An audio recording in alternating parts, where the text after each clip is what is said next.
Good morning, students. Today I am starting new chapter 10, Microbes in Human Welfare. आज हम अध्याय 10 शुरू करेंगे, मानव कल्याण में सूक्ष्म जीवी। कि मनुष्य के लिए जो सूक्ष्म जीव है, इससे पहले हमने जो चैप्टर पढ़ा था सामान्य रोगों के बारे में, उसमें हमने देखा था कि जो सूक्ष्म जीव होते हैं, माइक्रोब्स जो होते हैं, उनसे मनुष्यों में या अन्य जीवों में अनेक प्रकार के रोग फैलते हैं। लेकिन उसके अलावा बहुत सारे ऐसे सूक्ष्म जीव भी होते हैं जो कि हमारे लिए लाभदायक होते हैं। और इस चैप्टर के अंतर्गत हमने उन्हीं सूक्ष्म जीवों के बारे में पढ़ना है कि कौन कौन से ऐसे सूक्ष्म जीव हैं जो कि हमारे घरेलू उत्पाद में या अन्य उत्पादों में अनेक प्रकार से सहायक होते हैं। तो इसमें सबसे पहले जब शुरुआत करते हैं घरेलू उत्पादों में सूक्ष्म जीव, microbes in house hold product. सबसे पहले हम यहाँ से शुरुआत करते हैं। अगर हम सूक्ष्म जीव की बात करें तो सूक्ष्म जीवों का जो उपयोग है वो घरेलू उत्पादों के निर्माण में अनेक प्रकार से हम करते हैं, और इसका हम रोज़मर्रा जो हमारी डेली लाइफ है उसमें भी हम अनेक प्रकार से इसका इस्तेमाल करते हैं। उदाहरण के लिए दूध से दही बनाना। दूध से दही बनाने में एक महत्वपूर्ण सूक्ष्म जीव का योगदान होता है जिसे हम लैक्टोबैसिलस कहते हैं, और इसे सामान्यतः लैक्टिक एसिड बैक्टीरिया भी बोला जाता है। LAB, capital LAB, lactic acid bacteria इसको बोला जाता है। ये दूध में वृद्धि करते हैं और दूध को दही में परिवर्तित कर देते हैं। इस दौरान जब दही में वो कन्वर्ट करते हैं दूध को, तो ये जो लैक्टिक एसिड बैक्टीरिया है ये लैक्टिक एसिड बनाते हैं दूध में, जो कि एक प्रकार का अम्ल होता है, और अम्ल का स्वाद हम जानते हैं कि खट्टा होता है, और जो कि दूध को दही में कन्वर्ट कर देता है। हम जब दूध से दही बनाते हैं तो उसको हल्का पहले गर्म करते हैं, उसको ठंडा होने देते हैं थोड़ा सा गुनगुना, और उसमें जो है ताज़े दूध में जो है हम थोड़ा सा 1 चम्मच या 2 चम्मच दही, जिसको कि जामन बोला जाता है या इनोकुलम इंग्लिश में उसको बोला जाता है, या स्टार्टर भी हम उसको कह सकते हैं, वो उसमें मिला दिया जाता है, और वो 5 से 10 घंटे के बीच में, टेम्परेचर पे डिपेंड करता है, वो दही में कन्वर्ट हो जाता है। अब बात करते हैं कि ये जो जीवाणु के अनुप्रयोग द्वारा दही हो गया या योगर्ट हो गया या छाछ हो गया, किस प्रकार से इनका निर्माण किया जाता है। सबसे पहले हम दही की बात करते हैं। दूध से जीवाणुवाही किण्वन जो होता है, एक फर्मेंटेशन होता है। फर्मेंटेशन का मतलब होता है कि यहाँ पर जो सूक्ष्म जीव होते हैं वो बिना ऑक्सीजन के श्वसन की क्रिया करते हैं। ऑक्सीजन की अनुपस्थिति में वो श्वसन की क्रिया करते हैं, और तब वो जो है दूध को दही में कन्वर्ट करते हैं। दही के निर्माण के लिए लैक्टिक एसिड बैक्टीरिया LAB होते हैं। इनको जो है लैक्टोबैसिलस एसिडोफिलस भी इसका एक बैक्टीरिया है, इसमें जो सम्मिलित किया जाता है, जिसको ये जीवाणुवीय जो विभेद होता है, उसका स्ट्रेन होता है उसका, वो लैक्टिक अम्ल उत्पन्न करते हैं, और जो कि दूध में जो है दूध को दही में कन्वर्ट करने का कार्य किया जाता है, और उसको जो है स्कंदित हो जाता है, तथा 40 डिग्री से कम ताप पर दूध प्रोटीन का आंशिक जो है पाचन हो जाता है। दही की जो अल्प मात्रा होती है जिसको दूध में मिलाया जाता है, उसे हम आरंभक भी कह सकते हैं और स्टार्टर भी कह सकते हैं। निवेशक इनोकुलम भी हम उसको कह सकते हैं, और घरेलू भाषा में उसको जामन भी कहा जाता है। ये जो दूध, इसमें जो है इस जो हमने 1 चम्मच या 2 चम्मच जामन मिलाया, उसमें हजारों लाखों की संख्या में LAB होते हैं, लैक्टिक एसिड बैक्टीरिया जो है उसमें हजारों लाखों की मात्रा में होते हैं, और ये दूध को दही में परिवर्तित कर देते हैं। ये विटामिन, जो दही में विटामिन B12 होता है, उसको संश्लेषित करके मोचित करते हैं और पोषक गुणवत्ता बढ़ा देते हैं। दही में जो है विटामिन B12 की मात्रा अच्छी खासी मात्रा होती है, और वो जो है इन्हीं बैक्टीरिया के द्वारा निकाली जाती है। अब बात करते हैं कि दही कैसे बनाई जाती है। घर पर दही पारिवारिक सदस्यों की संख्या के अनुसार तैयार की जाती है। अगर 4 सदस्य है तो उसके लिए 800 से लेकर 1000 मिलीलीटर, मतलब 1 लीटर दूध को लगभग उबाल कर जो है ठंडा कर लिया जाता है, और उसमें जो है 1 दिन पुरानी दही, जो हमारे पहले से जो हमारी दही है उसकी थोड़ी सी मात्रा 1 या 2 चम्मच उसमें भली भांति अच्छे से मिला दी जाती है और उसको एक सामान्य तापमान पर, रूम टेम्परेचर जो होता है उस पर 4-5 घंटे के लिए रख दिया जाता है। तो इतने समय में जो है वो दूध जो है पूर्णतः दही में कन्वर्ट हो जाता है।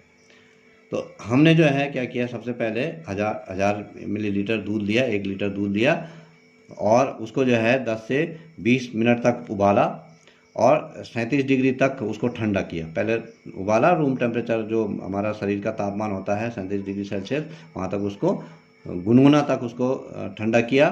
और अब जो ये हल्का गर्म दूध है इसमें 1 चम्मच दही भली भांति से मिला देते हैं। तो लगभग 5-6 घंटे में जो है ये दही बन जाती है पूर्ण रूप से। इसके अलावा हम जो है योगर्ट या छाछ का उत्पादन भी हम जो है कर सकते हैं। इसके लिए हम क्या करेंगे, सबसे पहले हम योगर्ट के बारे में पढ़ेंगे। ये स्ट्रेप्टोकोकस थर्मोफिलस एक बैक्टीरिया होते हैं या लैक्टोबैसिलस बुल्गारिस, ये बैक्टीरिया के प्रजातियां हैं, अलग अलग जातियां हैं इसकी।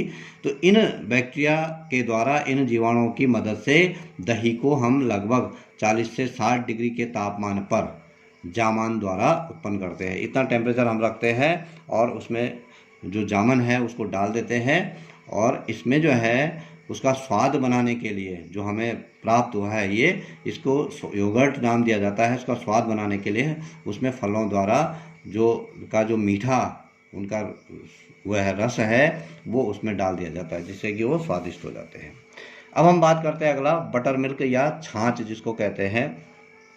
छाछ जो है वो अम्लीकृत एसिडुलेटेड उत्पाद है उसका, जो कि मथे हुए दूध को निवेशक इनोकुलम द्वारा जमाने के लिए 22 डिग्री सेल्सियस पर उसको जमाया जाता है और तब उससे प्राप्त होता है। दही में मिलाया गया निवेशक, ये जो इसमें जो है जो बैक्टीरिया यूज़ किया जाता है स्ट्रेप्टोकोकस लैक्टिस, वो बैक्टीरिया, या इसको जो है ल्यूकोनोस्टक सिट्रोवोरम, ये बैक्टीरिया है, 2 प्रकार के बैक्टीरिया है, इनका इस्तेमाल उसमें किया जाता है। और दही को तेज़ी से मथने पर उसको तेज़ी से जो है मथा जाता है, उससे जो मक्खन होता है वो, क्योंकि वो हल्का होता है पानी से, और वो ऊपर आ जाता है। हम उस मक्खन को अलग कर देते हैं। जो नीचे का बना हुआ, नीचे का जो वाटरी पार्ट होता है उसको छाछ बोला जाता है। तो उसको छाछ के रूप में हम इस्तेमाल कर सकते हैं।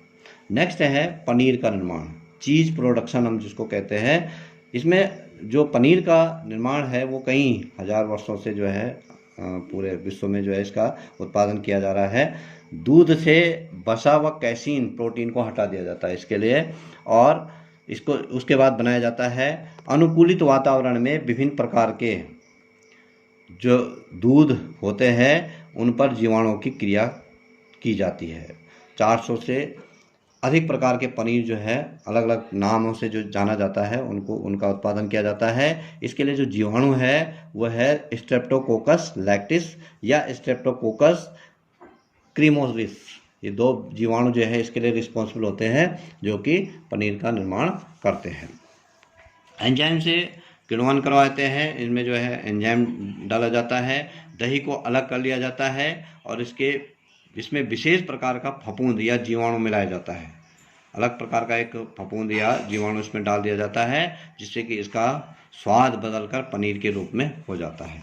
इस प्रकार से पनीर का हम जो है कॉमर्शियल या घरेलू स्तर पर हम जो है इसका उत्पादन कर सकते हैं। नेक्स्ट है, इसमें जो नेक्स्ट प्रोडक्ट है वह है डोसा या इडली। ये जो उत्पाद है ये चावल को पीसा जाता है और उसमें जीवाणु डाले जाते हैं विशेष प्रकार के, उसका किण्वन किया जाता है, उसका फर्मेंटेशन किया जाता है, उससे जो है डोसा और इडली तैयार किए जाते हैं। इस दौरान इनसे CO2 गैस निकलती है और ये थोड़ा सा फूल जाते हैं। अगला प्रोडक्ट है ब्रेड या बेकिंग उद्योग। ब्रेड और बेकिंग इंडस्ट्री इसको बोला जाता है। गेहूं के आटे में बेकर ईस्ट मिलाया जाता है। जो गेहूं का आटा गूंथना है हमने पहले, उसको बेकर्स ईस्ट उसको बोला जाता है, या सेक्रोमाइसिस सेरेबेसी आई उसको बोला जाता है। उसको जो है इसमें मिलाया जाता है, उससे ब्रेड तैयार की जाती है। ईस्ट से जो है जाइमस जटिल का जो श्रावण होता है वो होता है, और उसमें अनेक प्रकार के एंजाइम्स होते हैं जो कि उस जो ब्रेड है, वो जो आटा है, आटे को फुला देते हैं, उससे कार्बन डाइऑक्साइड गैस निकलती है। और कार्बन डाइऑक्साइड जब वो फर्मेंटेशन करता है, अवायवीय श्वसन की क्रिया वो आटे के अंदर करता है जो ईस्ट है, और जिससे कि कार्बन डाइऑक्साइड गैस निकलती है, जिससे कि उस आटे में अनेक छिद्र हो जाते हैं और उन छिद्रों के रास्ते वो कार्बन डाइऑक्साइड गैस बाहर निकलती है, जिसके फलस्वरूप वो आटा जो है फूल जाता है। उसके बाद हम क्या करते हैं, उस आटे, जो फूला हुआ आटा है, उसको अनेक अलग शेप में, जो है ब्रेड के शेप में काट लेते हैं, और फिर उसको किसी, हम जो है ओवन में रख देते हैं, ताकि उससे जो जीवाणु है या अन्य प्रकार के जो रोगाणु है वो नष्ट हो जाएं, और वो ब्रेड का निर्माण इस प्रकार से हो जाता है। आज हम इसमें इतना ही पढ़ते हैं। Thank you.